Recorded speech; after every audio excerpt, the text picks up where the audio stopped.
Hello, my name is Dr. Sandra Rios, and the title of this PowerPoint presentation is Plagiarism and Documentation. What is plagiarism? A simple definition of plagiarism is the intended or unintended use of another person's words or ideas without giving them credit.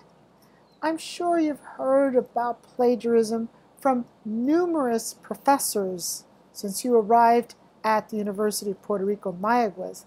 I, however, would like to go over this topic one more time to make sure that everybody understands what plagiarism is so that I don't have to give people zeros on their assignments for plagiarizing. So, going back to the definition, plagiarism is intended or unintended use of another person's words or ideas. It is unintended as well as intended. Some people say, well, if I didn't mean to plagiarize, why is it still considered plagiarism? You might ask the cop or the policeman who stops you for speeding, why are you giving me a ticket? I didn't mean to speed. And the police will tell you it doesn't make any difference whether you meant to speed or not. The fact of the matter was that you were going faster than the speed limit, and therefore you violated the law. It's the same thing with plagiarism. If you use somebody else's words or ideas without giving them credit, without acknowledging the source that you took the information from, you are plagiarizing, and it doesn't make any difference whether you intended to do so or you didn't intend to do so. Plagiarism does not occur in a situation in which the information you are communicating about is common knowledge. You need to know that you don't have to document all the information you write about. You only need to document information that is specific or particular to another person's creative endeavor or intellectual property, something that they created that belongs to them. You wouldn't steal somebody's car. Well, you don't steal somebody's information or knowledge. So when you use information or knowledge that is known by a large number of people, it's impossible to plagiarize because it is known. It doesn't belong, that information doesn't belong to any specific person. So that here are some examples of knowledge that everybody knows, at least everybody that lives in Puerto Rico, for example. Puerto Rico is an island in the Atlantic Ocean. Thousands, millions of people know this. Therefore, this knowledge doesn't belong to any specific person. Water boils at 100 degrees Celsius. This is a fact. Many, many people know it. Barack Obama is President of the United States. All three of these facts, along with millions of other facts or pieces of knowledge, are common. They're known by a large number of people. They don't belong to any specific person or groups of people, so you don't have to document that information when you write about it or use it in a speech. There are three main reasons for documenting sources of information.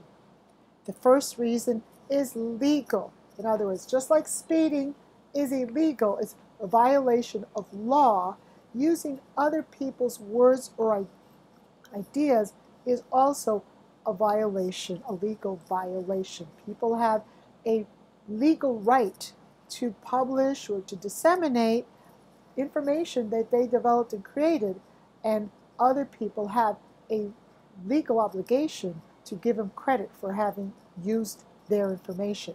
So there is a legal reason you can be taken to a court of law, you can be fired for your job because it is unethical and illegal to use other people's information without giving them credit for it. Ethical, it's unethical, it's wrong to use other people's words or ideas, other people's intellectual property, okay? So When we think about a car or a bus or a piece of jewelry as being somebody's property, physical property, we think of ideas and other creative endeavors as being intellectual property. So it's illegal and it's unethical to use somebody else's intellectual property without giving them credit for it. Courtesy. Out of courtesy, you might mention that somebody else said or developed or did something.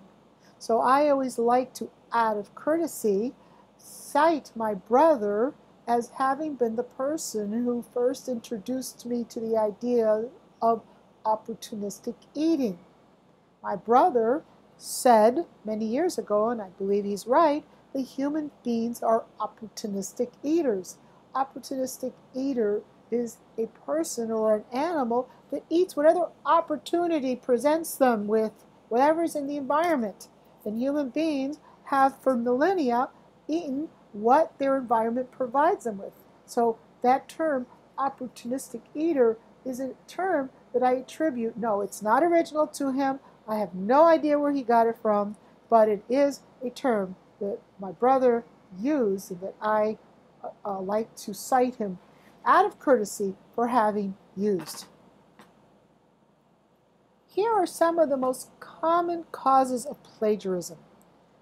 First of all, people are often ignorant about plagiarism. They don't know what plagiarism is. Sometimes they're careless about keeping track of their sources of information, and they therefore have poor record keeping. Often poor planning and time management.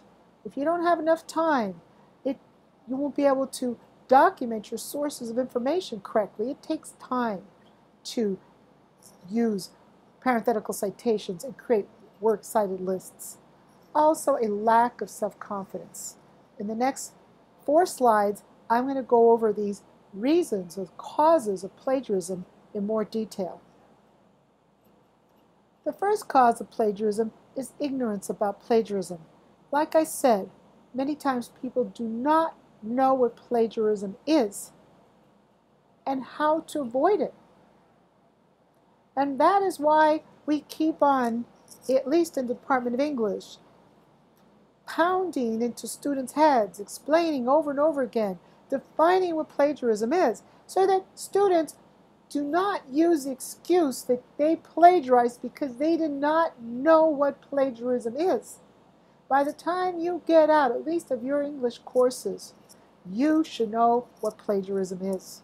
Every student who goes through the 2 to 4 semesters of English in the University of Puerto Rico Mayagüez will know what plagiarism is. The fact of the matter is, like I said, it's the intended or unintended use of other people's ideas or words. And as I also mentioned, plagiarism is a violation of intellectual property rights. People have a right to use and own as they feel fit their ideas and words. Another cause of plagiarism is carelessness in keeping track of sources. As I told you in class, it's often common for a researcher to literally examine hundreds of sources of information. And it's very difficult to remember every source of information. Not only is it difficult to remember the author, the title, where a source of information was published, but it's also difficult sometimes to remember what that source of information said, what information was being published or communicated, explained through that source of information. And sometimes it will happen that we remember that we read something somewhere, but we can't remember where we read it. And if we use that piece of information without giving credit to the source, we plagiarize. So it's important, especially if you're using large amounts of information, you're going through many different sources of information, to keep a record. So poor record keeping is a major cause of plagiarism. And the solution is the annotated bibliography. And we have talked about an annotated bibliography in class. And one of your assignments for this class, which you've already done, is to create a 10-source annotated bibliography. Another cause of plagiarism is poor planning and time management. It takes a long time to write a research document, for example, or report on the results of a research project, some sort of investigation that you did. So in order to give yourself enough time, you need to plan your time efficiently.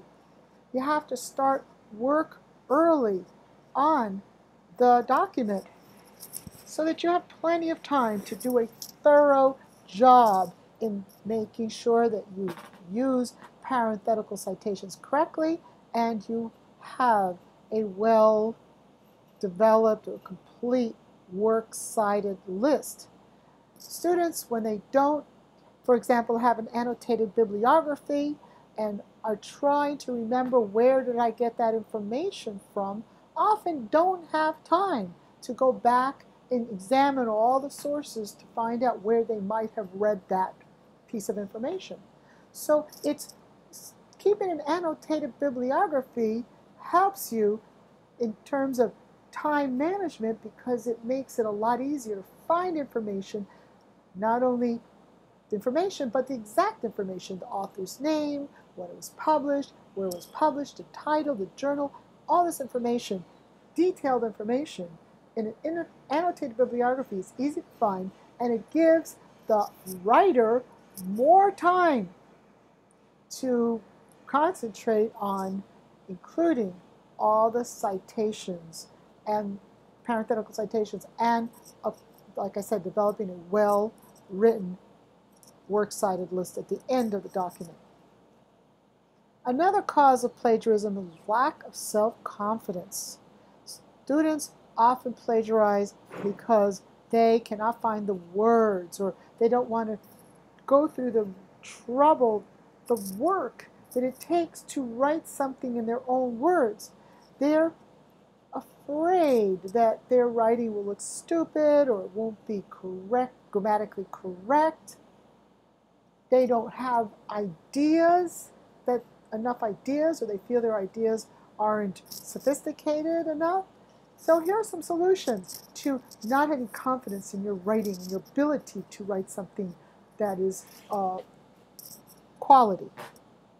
First, use pre-writing to help generate content. In other words, sit down and draft, to do free writing, do brainstorming, do any of the many types of pre-writing exercises that I hope you've been exposed to in previous classes. Another thing is write in English. Don't translate from Spanish to English. Some of the biggest disparates come when students write in Spanish and translate into English. And if you want to make sure that you haven't made any grammatical mistakes, so your mechanical mistakes have been eliminated, go to the English department's Writing Center. They will help you not only with the development of the content, with the planning and the drafting, but they'll also help you with the revision. Everything that you write, all your ideas should be your own ideas. And in places where you use other people's ideas or words, you need to use parenthetical citations. There are three main methods. These are the methods that most writers use to avoid plagiarism. So when you are using other people's ideas or words, you might want to use what we call direct quotations. In Spanish, son citas directas. In other words, you write word for word what that person said. I will be explaining how to integrate direct quotations into your work in the next couple of slides. You also use paraphrasing, using your own words to explain what a person said, and summarizing, which is reducing the amount of reducing the amount of words that are used. In other words, condensing other people's ideas into shorter pieces of writing. I would like to show you here a couple of paragraphs from a graduate student. His name is Carlos Manuel Anselmi. He wrote this in 2011 as part of his master's thesis. And this thesis can be found in the University of Puerto Rico, Mayaguez's thesis databases. First of all, what you need to look at is that there is a combination of common knowledge combined with specialized knowledge. And in the places where there's common knowledge, Carlos Manuel, did not use parenthetical citations, but in any place where he had doubts about whether or not it was common knowledge or not, he used a parenthetical citation. And I'm not going to go into this particular piece of writing in great detail because in future slides I'll be discussing this issue again.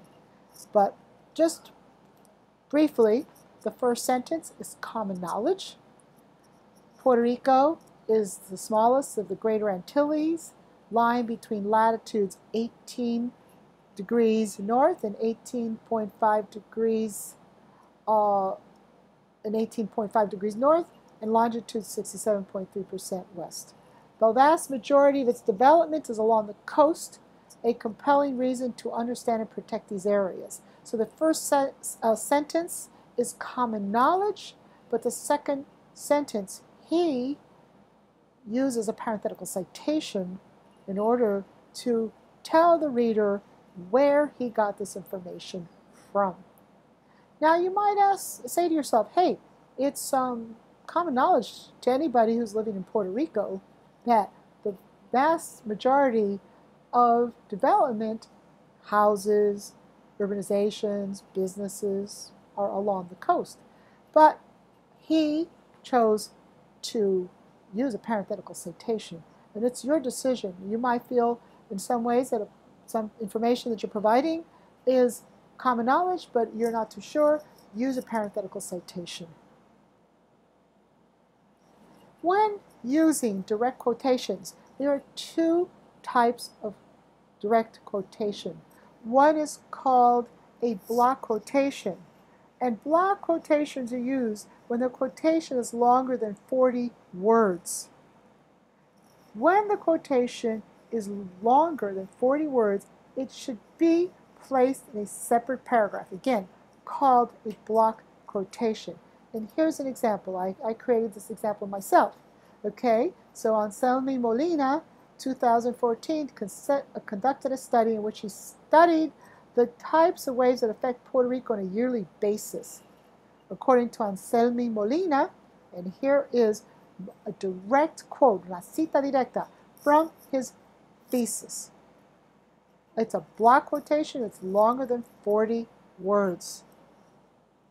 However, if you use a quotation that is less than 40 words, it should be embedded within a sentence, and quotation marks used to indicate where the quotation begins and ends. So you can see the same quotation that I used in the previous slide, but reduced in content, and I integrate it into the body of the sentence. So it says, Anselmi Molina, 2011, conducted a study in which he studied the types of ways that affect Puerto Rico on a yearly basis. According to Anselmi Molina, quotation, I see a quotation mark, lack of operational data, extended data records and appropriate numerical models around the Caribbean island limits the capacity to accurately inform stakeholders of ocean weather conditions, quotation mark. So this is a short quote, less than 40 words long. Another way to use other people's words or ideas without plagiarizing is to paraphrase, or how to use other people's words and ideas is to paraphrase. In other words, in paraphrasing, you reword the original text And the length of the paraphrase is approximately the same length of the original text. And I give you an example of an original text and a paraphrase. I would like you to read that on your own. The fact of the matter is that you might paraphrase sentences, ideas, paragraphs, but you would never paraphrase a book, because to paraphrase a book, since the paraphrase is approximately the same length of the original text, it would be like rewriting the original book. Paraphrasing is only used with short pieces of text. Now, a summary is where you take and you condense the original text with a focus on the main ideas of the original passage. So, example, with the previous quote that I use, or the previous example for the paraphrase, it says, annually, the small island of Puerto Rico experiences high energy waves generated by either mid-latitude systems or tropical storms and hurricanes. This is my summary of a whole paragraph or section of a thesis, a master's thesis. Okay, so now whether you use a direct quotation, or you use a paraphrase, or use a summary, you're still mentioning somebody else's ideas or words, so you still need to use parenthetical citations and a works cited list. You still need to document your source of information. So what are parenthetical citations and what is a works cited list?